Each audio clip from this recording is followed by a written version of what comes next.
Good morning, Facebook family. How you doing? This is Pastor Aaron, and I'm coming at you today from my office. I felt, you know what, I needed to get out of the house, and just kind of change up the routine a little bit. So I'm coming back. I'm coming at you with my central swag, just hanging out in my office all by myself. It's kind of nice, right out downtown Bridge Street. So it's kind of starting to feel a little bit normal, but I just want to welcome you all. Today we have a very special guest that I'm super excited to have on our show, our podcast. But before we do that, I just want to shout out to everybody who's watching today.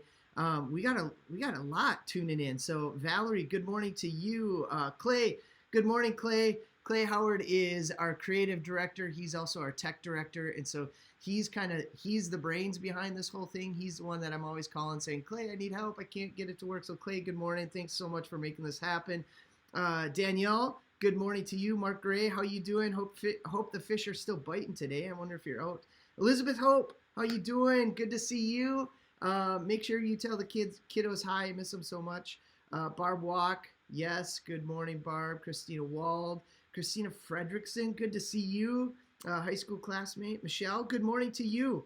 Bill O'Connell, good morning. It was great to see you yesterday. Tabitha, good morning. Ashley Smith, good morning to you. Missy Gerber Anderson, it's so good to see you. I hope you're doing well. And I heard First Lutheran and Exlin actually met yesterday for the first worship back, and you guys met at the pavilion at the park in Exlin. That's so awesome, Missy. So great to see you. Janet Gerber is watching as well from Exlin. Janet, good morning to you. This is so awesome. This is so fun. I'm excited.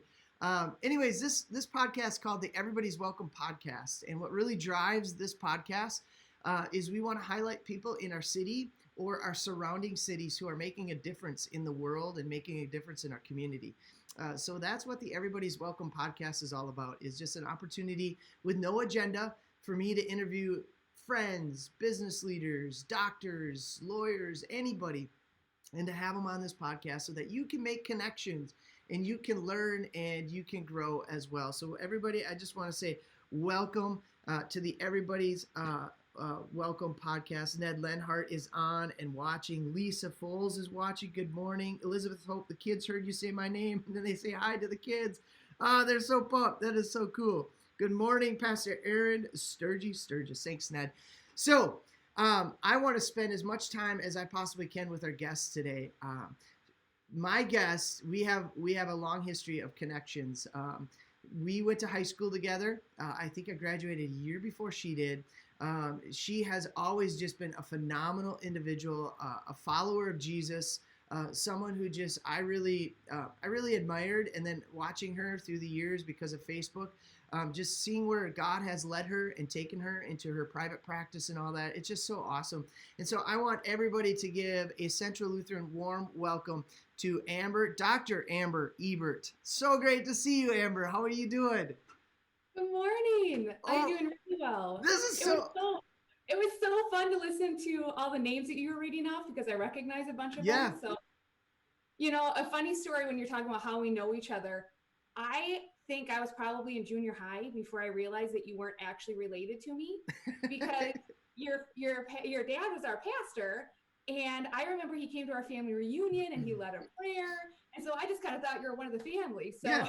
Well, hey, that's kind of how the pastor's families operate. So we do have Gerber in our blood, but it's like the Gerbers in Rice Lake. I forget that Gerber. So we do have that. So, but this is amazing. Now you and I, yeah, we graduated high school, a year apart. And we kind of drifted, but because of Facebook, I've been able to watch and see your life unfold and probably vice versa. But this is so cool. So catch everybody up. Where do you live? What do you do? What do you practice? All that good stuff. So I grew up in Exland and then went to college for 10 years. I have a doctorate in psychology. So I am a clinical psychologist. And it's just funny that my path has kind of brought me closer and closer to Exland. Yeah. So now I'm back in Cameron. I live in Cameron with my husband and 3 children. And I have a private practice here in Cameron. I've been able to do that, which has been really such a blessing. gives me a little bit more flexibility to get to be with my kids.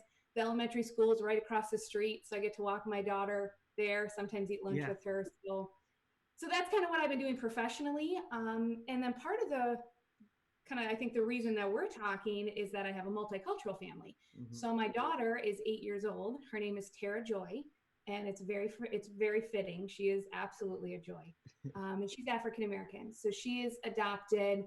A lot of times people say, "Where did you adopt from?" Thinking that we were perhaps at an international adoption, and I'm like, "Well, actually, it was domestic in Utah." Yeah. Which kind of surprises people. And so we adopted Tara when she was, 24 hours old. We got to meet her a few hours after. The birth mother got to be the one to, kind of introduce us to Tara. And so it's just been a fun, amazing, blessed journey since then. Yeah, that is amazing and excellent, man. You and I have roots in Excellent, and I saw you were up in Excellent just the other day, visiting Grandma's chair at the Buckhorn Bar, right? I was. that is, that is so cool because She always said up front. I have to get up there, and for everybody that's watching, if you ever need a Sunday morning, Sunday afternoon, just kind of any drive up north, make sure you hit up Excellent. Make sure you hit up the Buckhorn Bar because you and I, we have a mutual friend who now owns the Buckhorn Bar. And so that is super exciting. That is really awesome. I miss Excellent. I need to get up there. I absolutely, and everybody who's watching, man, there is a bunch of people jumping on. If anybody is watching, just make sure to drop some questions if you have for Amber. Today is going to be kind of a pretty deep topic, a subject that we're going to have some conversation around racism and race reconciliation and everything. So, but I also want to touch on, you are also a member of Living Water, aren't you? I am. Yes. So there's the connection with Pastor Ned. And tell the story back when I was preaching there or something, and you made mention about your favorite pastors. Oh my goodness. Well, so you did a previous Mm. podcast. It was a coffee in quarantine, and you were talking to Ned. And so I hopped on to listen to your conversation, and I type in like, "Hey, my two favorite pastors," and your dad, who was my pastor from when I was very little, forever, commented right below me and is like, "Good morning, Amber." And I was You've like, got the "There's three. three. There's three favorites." That's awesome. I think my dad's forgiven you, so I that's awesome. hope.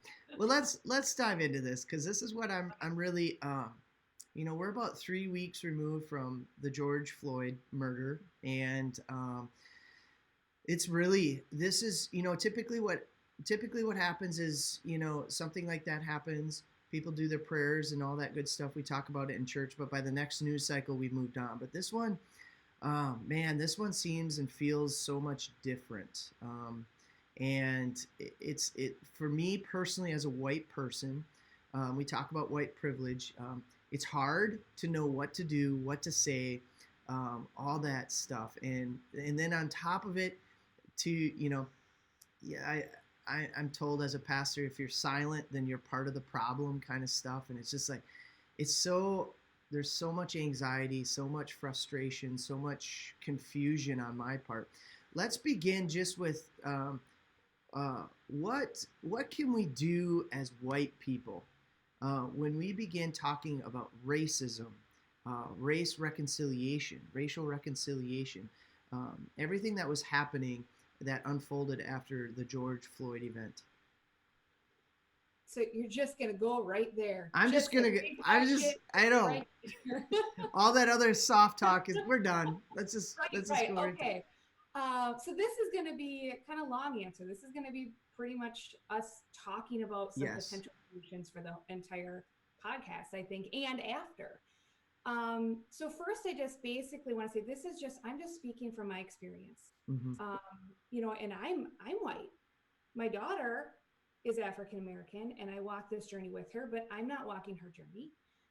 So this is just my experience, and I feel like in a lot of ways, me doing this, it creates a lot of vulnerability because we all have so many kind of deep-seated ideas about race in our country. Some of them we're aware of and some of them we're not. And so it feels a little vulnerable to talk about some of this, but the reason that I'm doing it is I feel so strongly that there needs to be some change. Yeah.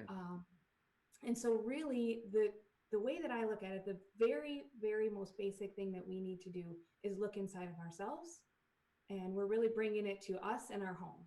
And if Hmm. we want to make bigger changes out in the world, it's great. And there's a lot that's happening out here, and that leads us to have these conversations. But the real change is going to be within us. Yeah.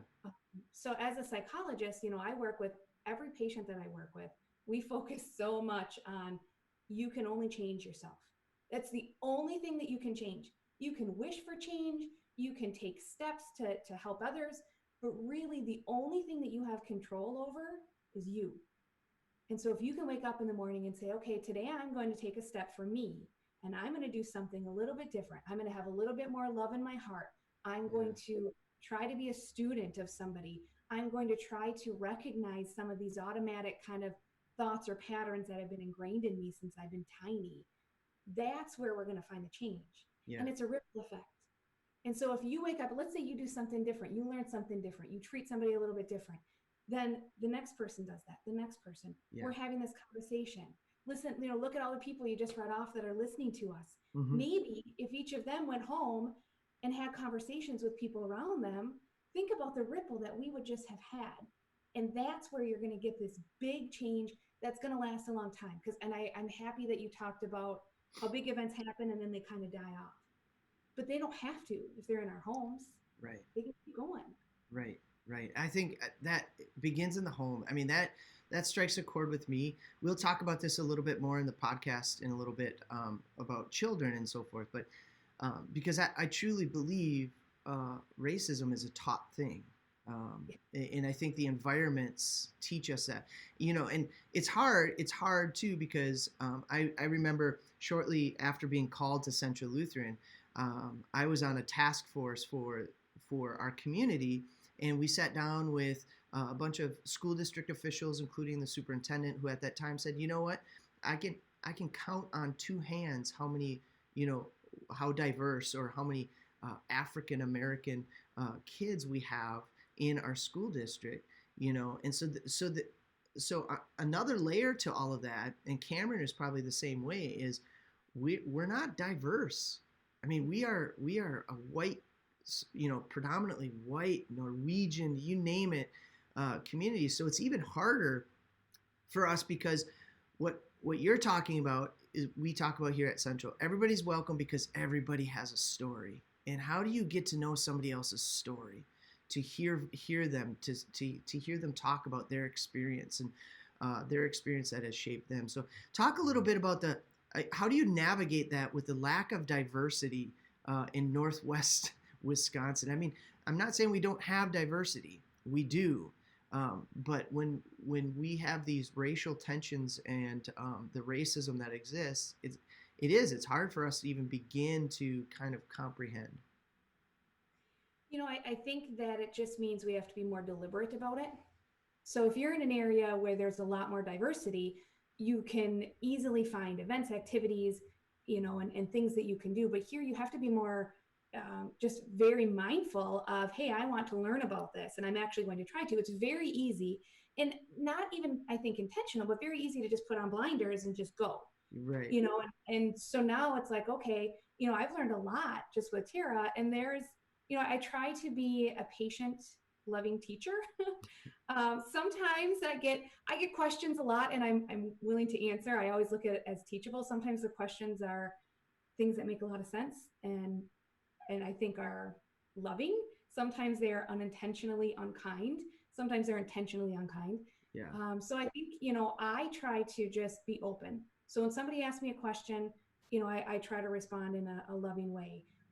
Like, for example, Tara's school, just making sure that, what kind of resources do you have in the classroom? What kind of toys at our daycare?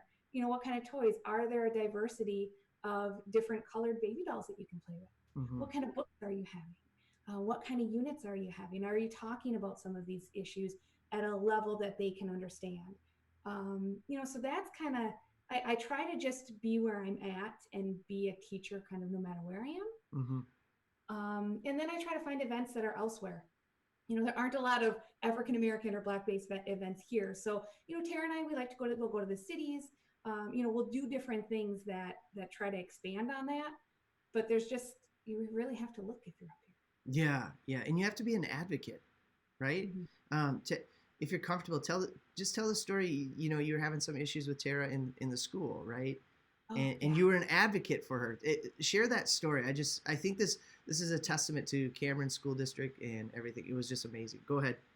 So we haven't, I mean, we've been very fortunate. We've had, only a handful of really tough incidents related to Tara's race and how people have reacted. One that was kind of scary when she was very little that had nothing to do with her, that I think was someone that had a lot of evil in their heart. Yeah. And then this other one was, yeah, just this last year at school. So she's been in the same school district with the same kiddos since she was, since she started. And so most kids don't even see the color of her skin. They just see Tara. Well, that's Tara. Everyone knows Tara. She's very social. And She's so Joy, Tara Joy. she is. And she just is such a little bubble of energy and sass. Hmm. And so most of the kids don't even recognize, I think, that she is different.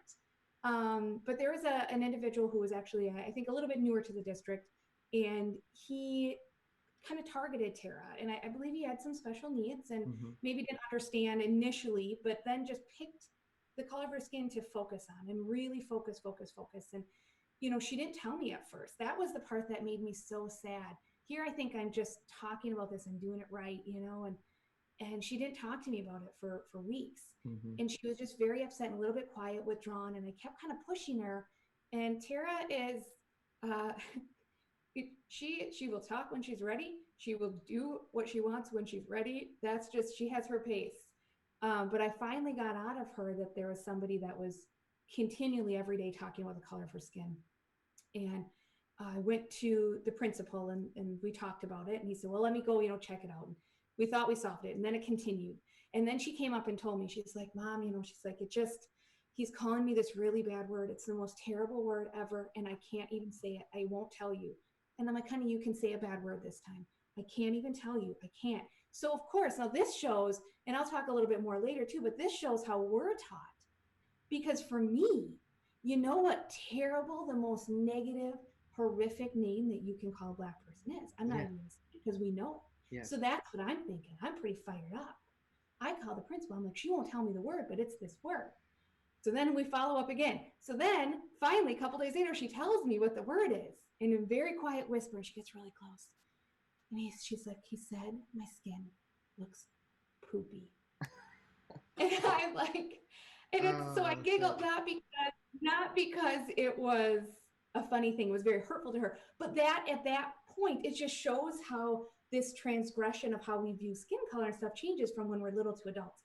And that's what was the most offensive word she could think of as a second grader. Yeah. So went to the principal and I told him, I said, well, this is what I'm doing with my daughter. She's learning how to handle it. She knows what to do. She's self-confident. She can do this. She'll be out there. I'm like, this is what she can do, because I'm teaching her that she has to be able to have confidence and stand up for herself and advocate for herself. And if she waits for the world to do it, it's not going to work. She needs to be able to stand up. So I'm all like thinking, again, another mom moment, and it is a good one. But the principal said, that's very true, but it is not Tara's responsibility to create a safe environment for her to learn in. Yeah. He said, that's mine. That's our schools. That's our communities. So he said, that's great. You keep doing that, but that's our responsibility. And so there were some pretty, significant changes that were made, and it worked. But it just shows, I mean, there's just such a range of different experiences at different age levels and based on life experience. Yeah, amen, amen. So what are you and your husband? What are you learning as you're raising an African American child? I mean, what are you learning about yourself? What are you learning about our communities and our culture? Well, I have learned a great deal about hair, Yeah. African hair. It is a part-time job. I mean, when you see some of these beautiful Black women with this fierce hair, Mm-hmm. I mean, hours. For Tara, the last time I took her to a salon over in the cities, a place called Get Gorgeous, and it's an all African American based salon, and they do a lot of hairstyles because it's hard to find even that level of hair care around here. And she sat there for 5 hours. 5 hours it took, and she sat there, and she's this little kid. So I'm learning a lot about that. And then, I learn that people are kinder than I think. Mm-hmm. I learned that people, sometimes I anticipate there to be more of an issue, and I'm ready and I'm on the defense, and I'm kind of just learned to kind of just be very aware of the people around my daughter. Um, and I think sometimes, most of the time, I don't need to be. People are wonderful. I often call Tara I call her a little agent of change. So when we're born, we come out with a clean slate. I mean, we don't, racism is taught. Mm-hmm. It is taught. It is a learned behavior, which means it can be unlearned. But for me, I mean, I'm 40 years old, so I have 40 years of this learned behavior. So for me, I mean, it might take, we're not going to get over this in a couple weeks or a month or a year. It's going to take some real work to change. Yeah. And so I was always worried, and this is, I think, a worry that most people don't have. If maybe are living in a white community with a white child, I would be nervous. What if somebody doesn't like my baby? Yeah. Yep. What if somebody sees my baby and has hate for my baby for no other reason than how she looks? Yeah. Um, The and color so of her skin. Yeah. yeah, and that's a worry that most people don't have, that you won't even think about. You wouldn't think when you're taking your baby out, oh, is someone going to not like my child? But I have learned, that people, they meet her and she just blows through any barriers that people try to put up, even when she was little. And so even if they had this kind of self-conceived, like this notion of how they interact with somebody of color, here's this beautiful little girl with wild, crazy curls coming up, making jokes, talking, super social, and you could just see some of these people melt. And some people that I knew to have a history of making rude comments or making rude jokes or not having experience, and then all of a sudden you see her and they interact with her and they change in that moment, and it's just beautiful. Yeah. So the majority of our experiences have been good. Yeah. I think it's fascinating. I'm 41, you're 40, right? Not to call you out on No, I already put that out there. yeah. That's fine. Let's see. Bethany, I'm supposed to say Bethany Rodemaker Blazik says, "Love you, Amber Ebert." So, Bethany, long time. That's awesome. My brothers watch it too. Anyways, we basically have two Gen Xers talking about racism and racial reconciliation. And yesterday I noticed, I forget her name, and I just preached on it not too long ago, but when they ended segregation in the schools in the South, she was the first African American child to attend school, and none of the white parents sent their kids, and so she went a whole year, her kindergarten year, by herself, being taught by her teacher. And guess what? Yesterday she turned 65 years old. That's it, 65. So this is, I talk with my parents. My parents are a part of a generation where it was still wrong for interracial marriages. So we're what, a generation and a half removed? Probably just a generation removed from, the civil rights and all that. So we have a lot of work to do still as a country, and as just people of faith, as followers of Jesus. Okay, so kids, I have 3 kids. My kids are all white. My wife, for 8 years, she did the Big Brothers Big Sisters program, and she had just an amazing, wonderful African American little sister. And so it was just phenomenal watching my children when they first met her. My children were pretty small, and they're like touching her hair, and her skin, and it created some beautiful conversation between our children and Tamika and stuff. So, what can we be doing as families, as a parent? What can we be doing, especially now that we talk about kids are taught this? And I truly believe it's not necessarily something that can be. It's not always just taught in the home, but just going to a friend's house who might be in a racist environment. What can we be doing as families, as parents, with our children around this? Because I truly believe it's the generations coming along that are really going to catapult change and start change. I think so. Go ahead. I think, a lot of it is awareness. A lot of it is having conversations about skin color, about how beautiful skin color is. about all the different types of people that we interact with. I really just paying attention to where you're at. If you go where your work is, what kind of a work environment are you at? Are there multicultural kind of resources, or just even, magazines in the waiting room? Or if there's a spot for kids, are there different colored dolls in the waiting room? When you go out shopping, if we're into Barbies right now. So for Barbies, do your children, we tend to buy things that look like us. And what would happen if instead of buying things that look just like you bought things that look like somebody else? Yeah. And you talked about it, and they played together, and they interacted. I mean, kids learn so much based on play.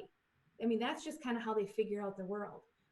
Having conversations, you're grilling out, and, maybe not the whole entire thing for some of these deep things, but I would love if there were several white families just that sat around and just kind of talked about, hey, what are you doing at home to kind of move this forward, so we're raising a different generation of people.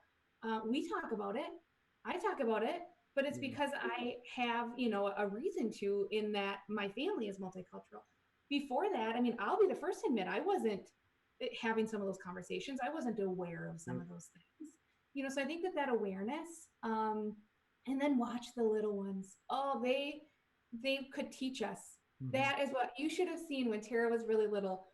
I have some of my most precious memories of her, and just kind of those first moments of recognizing race and skin color were at these daycares. And they were always really good. That was kind of part of, but again, going to a daycare, I'm interviewing them on how are you going to handle when there are questions that come up? What's your message going to be? How inclusive are you? Those aren't most questions that people ask, but maybe start asking those. Are you inclusive of other races, and in what ways?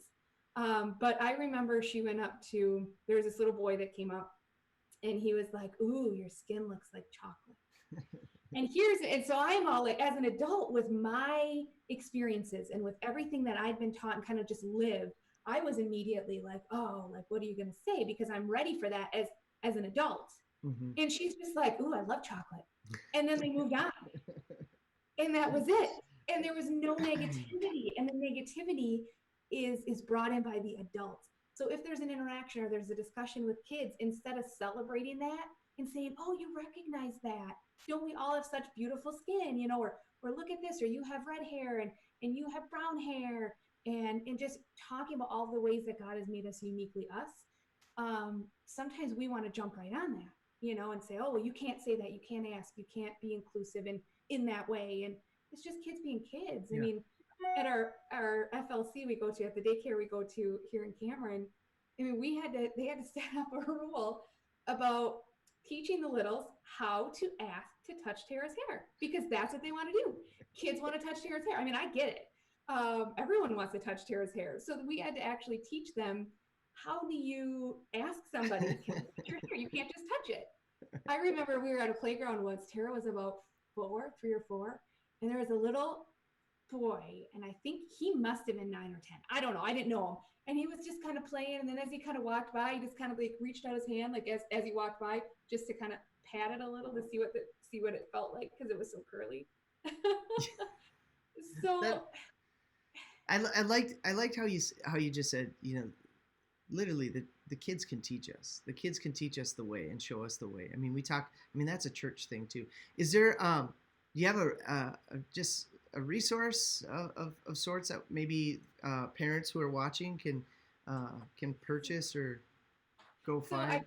I did bring, because I know we talked about resources, and I was really racking my brain, and there's a lot out there. I mean, you can go online, you can type in things, how do you have these conversations, but I think the main thing is just that you're just having them continuously. This isn't a one-time thing. Let's sit down as a family and seriously talk about race. We're just going to celebrate everybody for who they are. Yeah. Because people matter, even if they don't look just like us. So one that I brought for kids, this book, it's called The Skin You Live In. It was Tara's favorite book. And it's just full of bright pictures. Oh, cool. And it has all different things, but it's kind of a tongue twister for parents. So that could have been part of the reason why she loved it so much, because it was really hard. But the last part, I'm actually going to read some of this to you. Yeah, go ahead. This is from The Skin You Live In, written by Michael Tyler, and it's actually from the Chicago Children's Museum. Oh, nice. There's a lot of different books you could get, but this was her favorite. So that this is the last 2 pages. And like flowers in the fields that make wonderful views when we stand side by side in our wonderful hues. We all meet the beauty so wonderfully true. We are special and different and just the same too. That is awesome. Isn't it great? I love it. I'll hit I'll in the show notes after this. I'll put that in that book. Hey, so just a couple more minutes. Let's go from this now from the angle of being Christ followers, because when we talked about resources, you brought the one and only resource with you, right? I did. It's the only one I could think of for adults. Yeah. I just kept coming back to it. Yeah. It just, obviously. And we and you and I started this conversation last week, and you said, listen, Jesus tells us, love God with all your heart, with all your soul, and with all your mind. And then you said, and love others. Love others. Yeah. Love others. Love your neighbor. Love God, love people. And then I think what struck me. How basic can you get? Yeah. Yeah. What struck me was you were just like, if we could just do that, I think there's how we dismantle systematic racism. There's how we have racial reconciliation. Love God, and then love people the way God loves people and you. Because I believe this isn't a political issue. This is a biblical issue, and racial reconciliation is close to God's heart. So, anything else you want to just kind of share from your faith aspect, from your faith point of view? Yeah, I feel like even the fact that I'm a mother to an African American daughter. I mean, I remember my husband. It was funny. He said, he's like, I didn't ever expect that I would even have a girl, and I didn't expect that she would be black. Yeah. Because he's white, and so I feel like God kind of called me to be here to help guide Tara. I truly believe that she is a special kid. And I know everybody thinks that about your children, but I've heard that from so many people in so many different settings. Like, wow, there's something about her that's very special and very unique. And she loves God. She has had the strongest faith in her little heart. Some of the things that she has said, it's just are mind blowing. And so I'm learning from her, and we're going through an adoption process and looking at that as a way to, really make me a mother. My 2 boys are my bonus kids, so I didn't meet them till they were a couple years older. So she was really, what made me into being a mom, the best job I've ever had. And I prayed so much, and there's this, it's an odd thing when you're adopting, because there's all these forms and you can check boxes, and it's so unnatural, but you really have to get raw and really deep with yourself. So, I mean, do you want, a baby that might have been exposed to some substances? Do you want, what age, what, domestic or international? And I wanted a healthy child. That's all. And then there's these boxes. The last one that I checked, the very last one that I prayed the hardest on was race. So I said, either gender, it doesn't matter. And it was race, and prayed and prayed. And at that moment, I mean, God really called me, and I marked that box, and I just said, any. Yeah. I will take any child. And, usually it takes 12 to 18 months to get matched. We matched in 6 weeks, which was kind of a surprise. And there were several, we matched with Tara Joy's birth mother. And then there were several showings of our profile that would have happened. Every single one was an African-American little girl. So, and 5 that were coming. And social workers, like, I've never even seen a backup like that. Wow. It all happened to be this. And I feel like God really has led me to be here to help her and to teach. I mean, I think about how many people she has taught how to just be more loving and how to look past that. And I know there's different things of how people and semantics and how people say things. I'm not as worried about how people say things, just that they're trying. And if you come with a loving heart, even if you say the wrong words, if the intention is pure, I think that that's going to create change. But yeah, I mean, she has just made so many people grow in such a positive way. Yeah. It's amazing.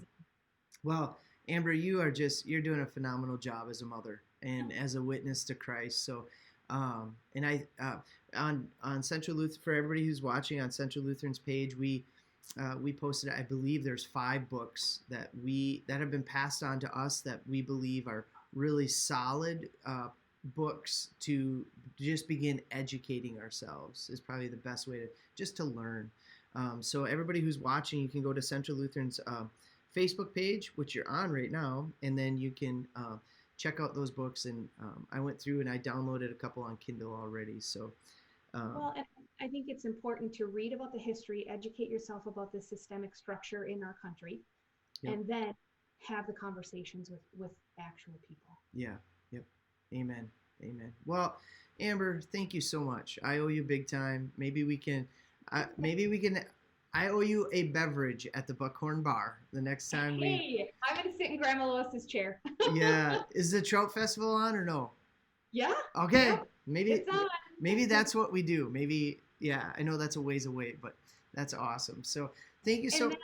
Go ahead. I will just mention too that if, someone can certainly pass on questions to you if you have questions for me, no matter how big or small, if it's something little, if you think it's something silly, like I said, I've really learned how to be an open teacher, and there's no question that I probably haven't heard before, and no question that I'm not willing to help answer to help you learn and grow if you feel like you need something kind of one-on-one and don't know who else to ask. Yeah, where can they find the expert? Where can they find you? And Facebook is probably the easiest way. Yep. I'll go comment on this and I'll say, here I am. And if people want to message me, they can. And I'll put my work email address too. Yeah. So again, I'm not the expert on everything, but I at least am here to be loving and try to help guide. Yeah. Elizabeth Hope says, thank you, Amber, for your time and wisdom. And then Judy says, I was very touched by this session. So thank you, Amber, they said. So yeah, Amber, this was awesome. This is exactly what I think everybody needed to hear today. Thank you so much. Continue to be blessed the same way you have been a blessing to all of us, okay? Thank you so much. So good to talk to you, and I now have you in my phone. So this is going to be awesome. All right. Well, okay. You take care. I'll talk to you later. Okay. Thank you, Aaron. Yep. Bye-bye. Bye. So there you go. That was awesome. I absolutely love our conversation that we had about racism, systematic racism, but more importantly, that it starts with the home, starts with the individual, it starts in your heart, and I truly believe that. So thanks, everybody, for jumping on and watching. I know, beautiful words, Janet, living words of faith, absolutely. It was so great to see everybody on here. Again, tomorrow, Tuesday and Thursdays, join us for First Cup at 7 a.m., it's a simple guided daily prayer and meditation that happens at 7 a.m. because I believe that it's so important to tune your life to God, and you do that in the morning. So Tuesday and Thursdays at 7 a.m., first cup of coffee. If you miss it, if you sleep in and you have your first cup of coffee at 9, you can still go back and watch it. But then also, we're back here for another Everybody's Welcome edition. Everybody's Welcome podcast, on Wednesday. So that'll be here at 8:30. And then we have Wednesday worship live at 6:30. I hope you all stay well, you stay safe. I love you all, and have a great week. Take care.